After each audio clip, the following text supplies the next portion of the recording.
Halo, perkenalkan nama saya Skolastika Kurniapahung dengan NIM 231200079.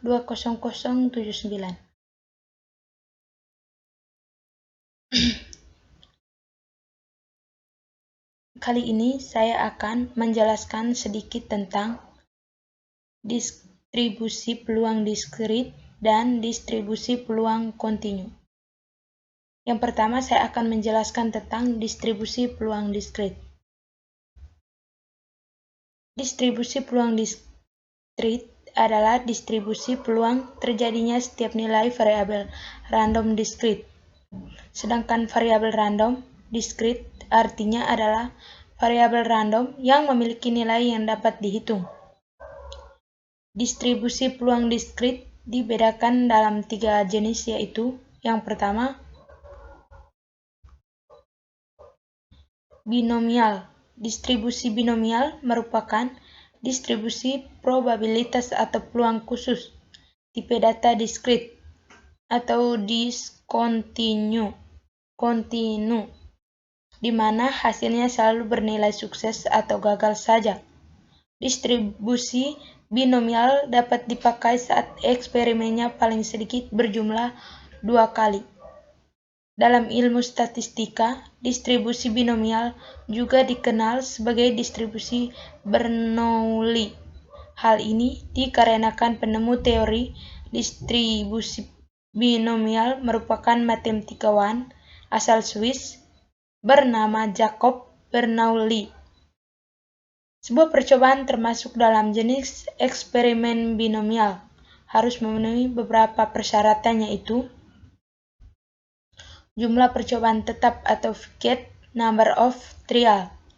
Tiap eksperimen pasti memiliki 2 hasil, yaitu sukses atau gagal. Peluang sukses tiap eksperimen besarnya sama. Setiap eksperimen bersifat bebas dan tidak terikat pada eksperimen lain.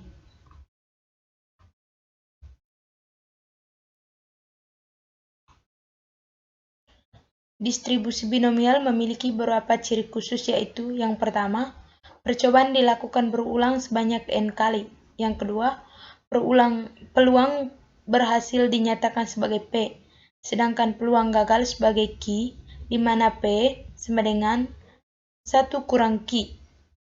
Yang ketiga, jika n tetap serta P kecil atau lebih kecil 0,5, maka distribusi miring ke kanan. Yang keempat, jika P tepat 0,5, distribusi simetris. Yang keenam, jika P lebih besar 0,5, distribusi miring ke kiri. Yang ketujuh, apabila P bernilai tetap, sedangkan N makin besar, maka distribusinya mendekati distribusi simetris. Yang kesembilan, keluaran eksperimen hanya memiliki 2 kategori, contoh, berhasil dan gagal, ya dan tidak. Yang ke-10, setiap percobaan memiliki sifat independen bebas satu dengan yang lain. Rumus dari distribusi peluang diskrit yaitu P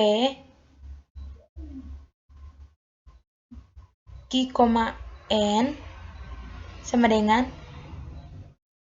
N per N kurang X kali X kali P pangkat X kali Q pangkat N kurang X. Itu dia punya rumus distribusi peluang diskrit. Nah, kita masuk di contoh soal. Contoh soal yang pertama, sebuah survei kebersihan gigi memperlihatkan bahwa 2 dari 5 orang sudah pergi ke dokter gigi dalam beberapa bulan terakhir. Apabila ada 12 orang terpilih secara acak, hitunglah probabilitas 4 di antaranya pergi ke dokter 2 bulan lalu. Penyelesaiannya, N sama dengan 12, X sama dengan 4, P sama dengan 2/5, Q sama dengan 3/5. N ini dapat dari 12 orang yang terpilih secara acak, sedangkan 4 ini yang pergi ke dokter bulan lalu. Sedangkan P 2/5 ini 2 dari 5 orang sudah pergi ke dokter gigi dalam beberapa bulan terakhir. Itu 2/5 dan Q 3/5 ini dapat dari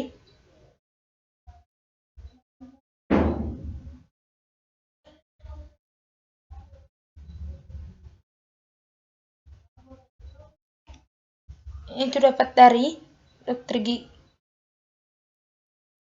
3 dari 5 orang sudah pergi ke dokter gigi dalam beberapa bulan terakhir.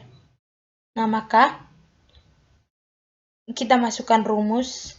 Rumusnya P X, N sama dengan N per N kurang X kali P pangkat X kali Q pangkat N kurang X. Nah, di sini kita masukkan angka P sama dengan 4,12 sama dengan 12 per 8 kali 4 kali 2/5 pangkat 4 kali 3/5 pangkat 8. Nah, X ini kita beri nilai 4, N sama dengan 12, N sama dengan 12 ini. Nah, N kurang X ini kita hasilnya 8 kali 4 ini. Maka hasilnya 0,213. Itu soal yang pertama. Masuk yang kedua, hipergeometrik.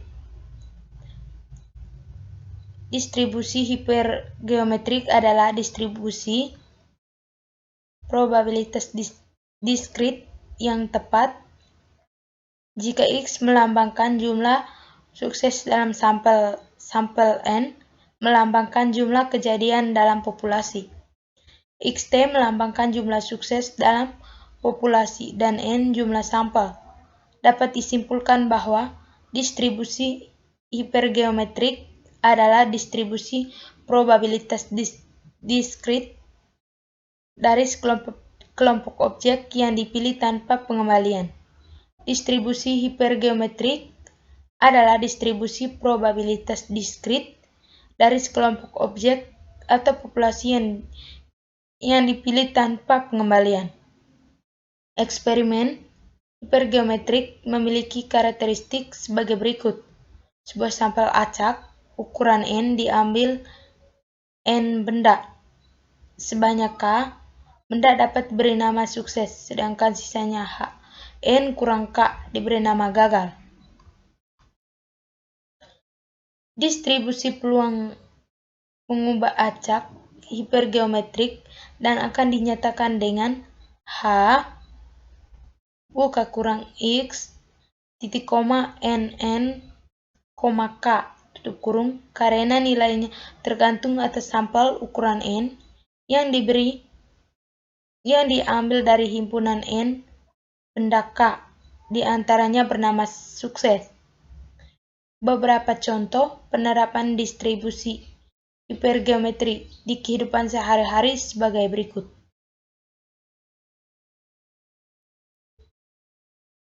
Yang pertama, jumlah barang dagangannya yang rusak dalam sampel acak dari sejumlah besar kiriman.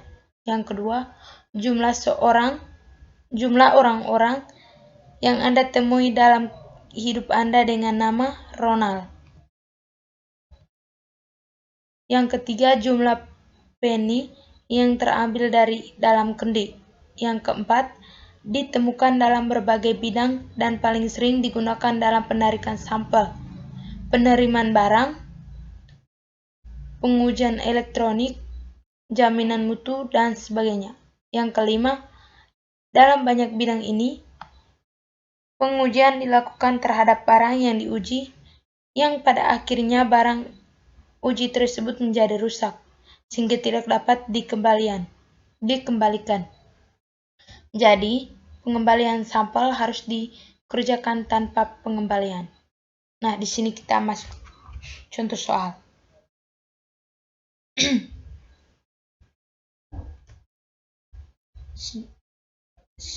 Sejumlah 10 orang dipakai dalam suatu kasus penelitian biologi.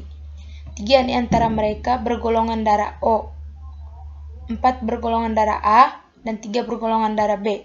Berapakah peluang suatu sampel berukuran 5 akan 5 beranggota 1 orang bergolongan darah O, 2 bergolongan A, dan 2 lainnya bergolongan darah B? Jawaban: dengan menggunakan perluasan hipergeometri di atas untuk X1 sama dengan 1, X2 sama dengan 2, X3 sama dengan 2, A1 sama dengan 3, A2 sama dengan 4, A3 sama dengan 3, N sama dengan 10, dan N sama dengan 5. Peluang yang dicari ialah F buka kurung 1, 2, 2, 3, 4, 3, 10, dan 5 sama dengan 3. Contoh soal hipergeometrik. P X sama dengan X sama dengan KX NN KK per NN. PX sama dengan X sama dengan 21 kali 63 21 per 63 sama dengan 2 kali 56 per 20 sama dengan 0,6. Nah, 2 kali 56 ini dapat dari ini 2, 6 kali 2 kali 6 lagi sama dengan 56 per 20 ini. Jadi hasilnya 0,6. Nah, yang ketiga, Poisson. Dalam teori probabilitas dan statistika, distribusi Poisson adalah distribusi probabilitas diskrit yang menyatakan peluang jumlah peristiwa yang terjadi pada periode waktu tertentu apabila rata-rata kejadian tersebut diketahui dan dalam waktu yang saling bebas sejak kejadian terakhir. Sesuai dengan namanya, distribusi peluang ini ditemukan oleh Simeon Dennis Poisson. Jadi rumus dari distribusi Poisson adalah Px sama dengan E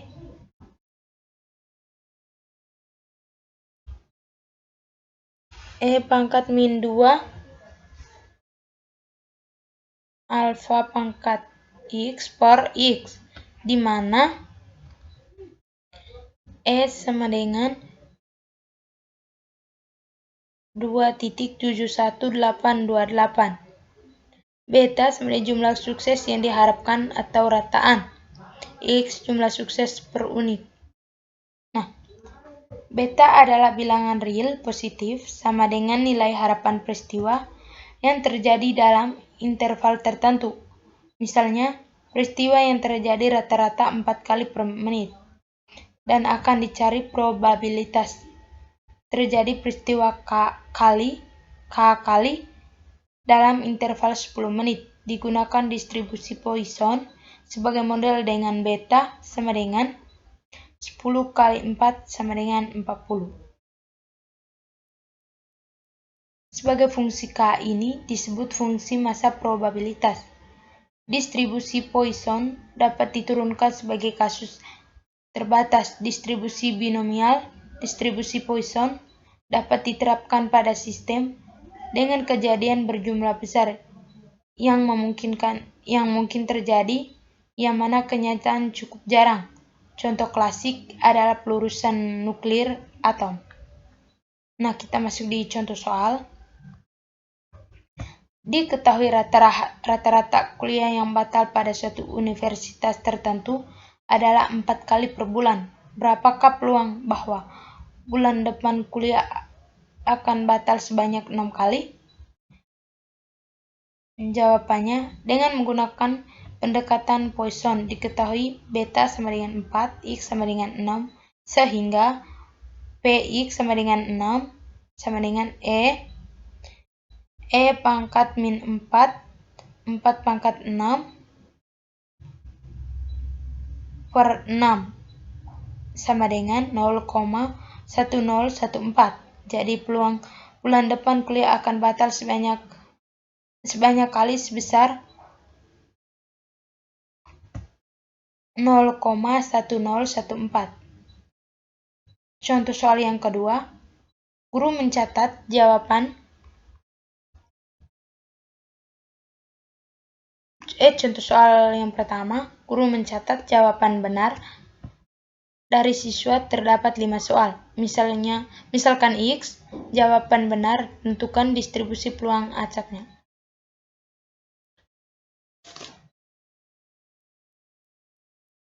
Jadi, X ini jawaban yang benar adalah 1, totalnya adalah 3 banyaknya siswa.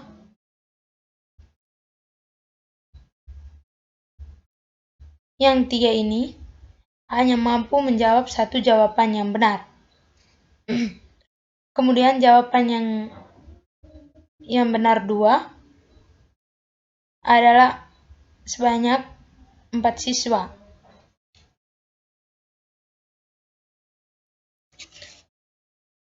Sebanyak 4 siswa. Kemudian jawaban yang benar 3,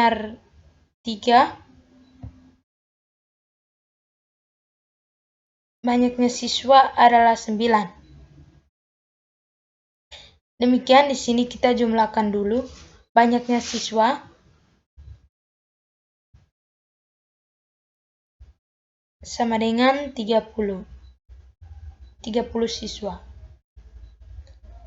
Sehingga sangat gampang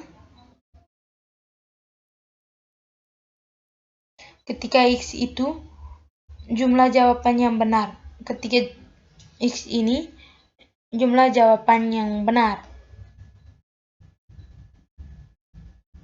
Jadi jawaban yang benar hanya satu peluangnya.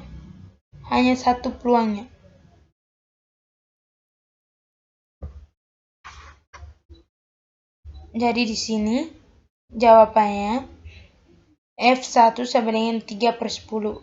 Kita ambil ini 3/30 ini. Kita sederhanakan yaitu 1/10.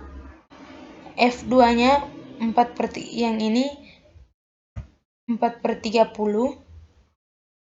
Sederhananya 2/15.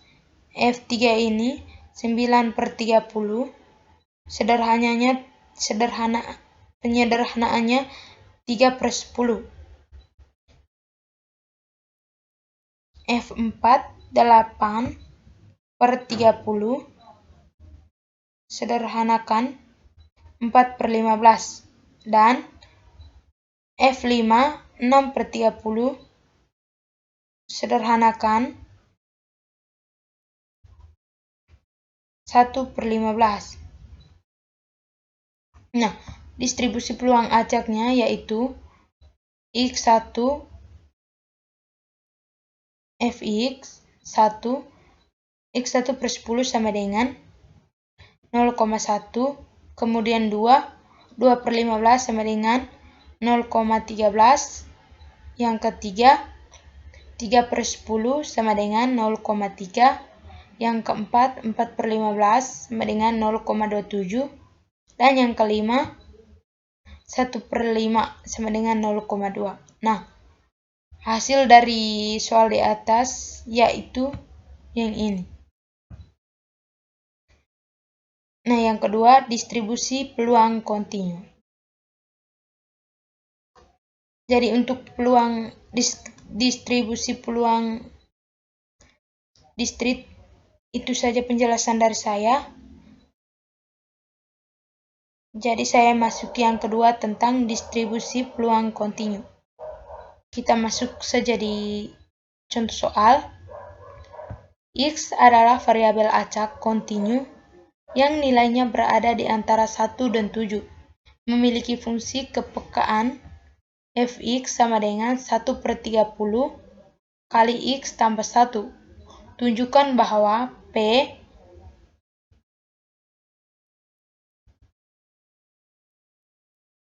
satu lebih kecil X lebih kecil 7 sama dengan 1. Penyelesaiannya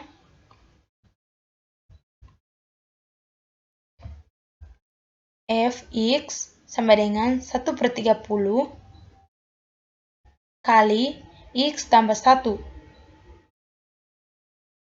F1 sama dengan 1/30 kali 1 tambah 1. Sama dengan 2/30 sama dengan 2/15. F7-nya sama dengan 1/30 kali 7 tambah 1. Nah, hasilnya sama dengan 8/30 sama dengan 4/15. Jadi, P1 lebih kecil X lebih kecil 7 menghitungkan luas bidang trapesium karena bentuknya menyerupai bangun ruang trapesium. Sama dengan 1/2 F kali 1 tambah F kali 7 kali 7 kurang 1. Sama dengan 1/2 kali 1/15 tambah 1/15 kali 6 sama dengan 1/30. Sama dengan 1/2 5/15. Jadi 5/15 ini dapat dari 1 tambah 4 sama dengan 5.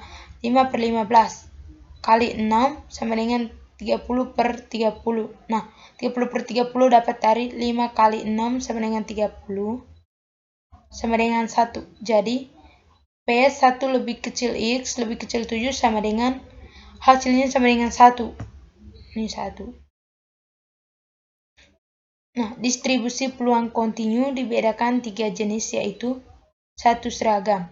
Distribusi seragam adalah distribusi peluang yang mempunyai peluang yang sama untuk semua hasil dari variabel acak.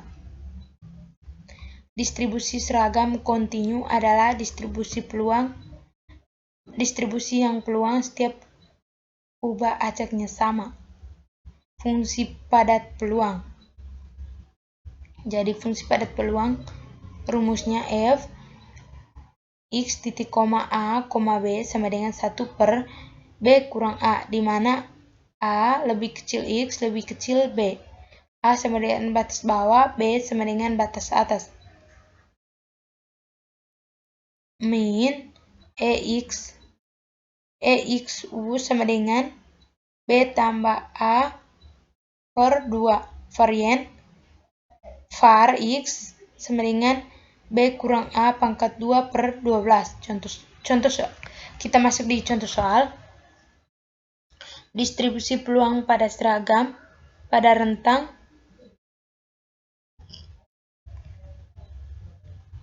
dua lebih kecil sama dengan X lebih kecil sama dengan 6. Jadi, kita masukkan rumus Fx sama dengan 1/6 kurang 2 sama dengan 0,25. Untuk 2 lebih kecil sama dengan X lebih kecil sama dengan 0. U sama dengan A tambah B per 2 sama dengan 2 tambah 6 tambah 2 sama dengan 4. Q pangkat 2 sama dengan B kurang A pangkat 2/12 sama dengan 6/2 pangkat 2/12. Hasilnya adalah 1,333. Nah, yang kedua, normal. Ciri-cirinya, yang pertama, disebut Bell-Sappan karena kurvanya berbentuk lonceng. Yang kedua simetris, yang ketiga nilai min, modus, dan median sama. Yang keempat lokasi ditentukan oleh min, seberan nilai ditentukan oleh standar deviasi. Rumus dari normal adalah fx sama dengan 1 per beta akar 2 E pangkat min 1 per 2 kali X pangkat U per beta pangkat 2. Keterangan Q konstanta dengan nilai 3,14159. E bilangan eksponensial dengan nilai 2,7183. U rata-rata min dari data beta simpangan baku dari berdistribusi normal. Bagaimana cara untuk menghitung nilai Z? Nilai Z dapat dihitung dengan rumus berikut. Z sama dengan X kurang U per beta. Keterangan U rata-rata min dari data. Q seimbangan baku dari berdistribusi normal. Pada bagian sebelumnya dijelaskan bahwa data yang berdistribusi normal memiliki kurva yang berbentuk menyerupai lonceng. Bentuk kurva dari data berdistribusi normal yaitu sebagai berikut. Nah, ini kurva berdistribusi normal. Bentuknya seperti ini. Berdasarkan kurva distribusi normal di atas, distribusi normal memiliki rata-rata min sama dengan 0 dan simpangan baku sama dengan 1. Nah, ini kita masuk di contoh soal. Dalam suatu ujian terdapat 300 siswa yang mengikuti ujian tersebut. Rata-rata dari hasil ujian yaitu 70 serta simpangan baku hasil ujian tersebut adalah 10. Jika data nilai hasil ujian siswa tersebut berdistribusi normal, maka berapa persen mahasiswa yang mendapat nilai A? Jika syarat untuk mendapatkan nilai A adalah lebih dari 85, pembahasannya berdasarkan contoh soal di atas diperoleh informasi sebagai berikut. U sama dengan 70, beta sama dengan 10, X sama dengan 85. Akan ditentukan Z, X lebih besar 85, Z, X lebih besar 85 sama dengan 1 kurang Z, X lebih kecil 85. Akan dihitung terlebih dahulu nilai dari Z, X lebih kecil dari 85. Jadi Z sama dengan 85 kurang 70 per 10 sama dengan 15 per 10. Jadi hasilnya 1,5. Nilai Z untuk 1,50 adalah 0,9332. Sehingga Z, X lebih besar 85 sama dengan 1 kurang Z, X lebih kecil 85. ZX lebih kecil 85 sama dengan 1 kurang 0,9332. ZX lebih besar 85 sama dengan 1 kurang 0,993. ZX lebih besar 85 sama dengan 0,0668. ZX lebih besar 85 sama dengan hasilnya 6,68%. Itu contoh 1. Nah, sekarang contoh yang kedua. Dari 200 siswa yang mengikuti ujian nasional, diperoleh bahwa nilai rata-rata adalah 60 dan standar deviasi adalah 10. Bila distribusi penyebar secara normal, berapa persen yang mendapatkan nilai A jika nilai X lebih besar sama dengan 80? Jawaban X. Nilai ujian nasional siswa N sama dengan 20, U sama dengan 6, beta sama dengan 10. Distribusi penyebar secara normal. Px lebih besar sama dengan 80. Px lebih besar 80 sama dengan P. X kurang U per beta lebih besar 80 kurang 60 per 10 sama dengan Pi. Z lebih besar 2.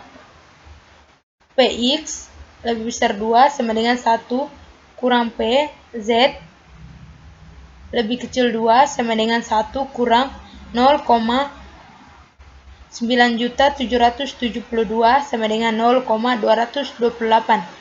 Jadi sekitar 0,228%. Jadi hasilnya adalah 0,228%. Yang ketiga, eksponensial. Digunakan untuk memodelkan lamanya waktu antara dua kejadian dari suatu peristiwa. Contoh waktu kedatangan truk yang satu dengan yang lainnya. Waktu lamanya antrian di mesin ATM.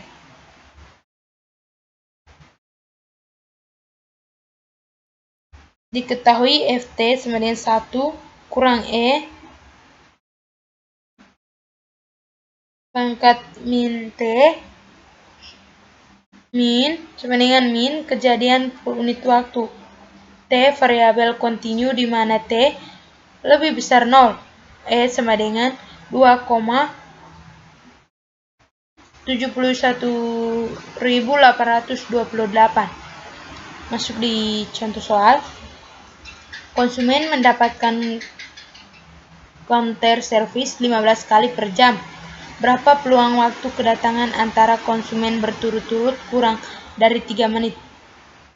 Penyelesaiannya min sama dengan 15, 3 menit sama dengan 0,05 jam. E sama dengan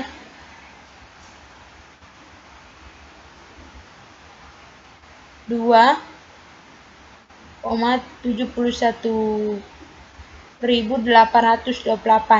P waktu kedatangan lebih kecil 0,05 sama dengan 1 kurang E pangkat 2X sama dengan 1 kurang E pangkat 15 kali 0,05 hasilnya sama dengan 0,5276. Sehingga ada 52,76% kemungkinan waktu kedatangan antara konsumen berturut-turut kurang dari 3 menit. Fungsi padat peluang. Yang pertama, untuk mengubah acak kontinu. Fungsi peluangnya atau distribusi peluangnya tidak bisa disajikan dalam bentuk tabel, tapi dalam bentuk rumus. Yang kedua, fungsi peluang. Fx untuk mengubah acak kontinu X disebut fungsi padat peluang. Probability density function PDF atau fungsi padat saja. Yang ketiga, grafik fungsi padat adalah kurva kontinu dan peluang dinyatakan sebagai luas daerah di bawah kurva. Yang keempat, karena peluang selalu positif, maka kurva fungsi padat selalu berada di atas sumbu X. Yang pertama, variabel acak kontinu adalah variabel yang dapat menyatakan suatu nilai dalam variabel. Waktu yang diperlukan untuk menyelesaikan tugas. Tinggi dalam inci. 2. Dapat menyatakan nilai berapapun hanya bergantung pada kemampuan untuk memeriksa keakuratan data. Kesimpulannya, distribusi diskrit yaitu distribusi di mana perubahannya secara teoritis tidak dapat menerima sembarang nilai di antara dua nilai yang diberikan. Sedangkan distribusi kontinu adalah perubahan acak yang dapat memperoleh semua nilai pada skala kontinu. Nah, itu saja penjelasan dari saya tentang distribusi peluang diskrit dan distribusi peluang kontinu. Mohon maaf jika ada kesalahan. Sekian dan terima kasih.